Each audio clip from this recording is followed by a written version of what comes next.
Today we've been talking all about Shakespeare, and Shakespeare added so much richness to the English language and has created so many figures of speech, and they're non-literal sayings, so they don't mean exactly what's written, and you can use them too if you want to make some beautiful poetry and speak them in your everyday life.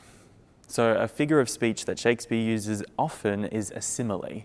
So we use this with like and as we compare one thing to another. So her eyes were like two deep wells at night. A metaphor is a hidden simile, so very similar, but we don't actually use the like or the as. So if we think about the same example, I looked into those deep wells at night. I'm not looking into wells, I'm looking into her eyes. They're kind of similar to a metaphor, and when we think of metaphors, we can also think of a personification. So we take the human and we put it into objects. So an example would be, life punches me in the face. And of course, life has no hands, but we mean when life gets tough, we feel like we're being hit in the face. Another way that Shakespeare used figures of speech was irony, and you actually say the opposite of what you mean.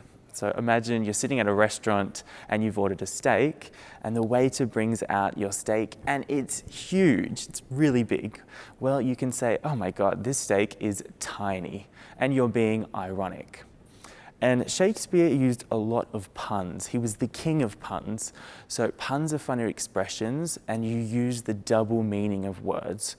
So in English we say double entendre, but a pun would be something like, we're all going to be late to our funeral.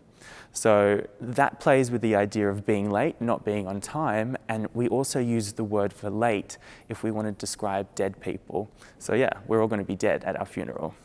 So why don't you try using similes, metaphors and puns in your English, and I will see you next time.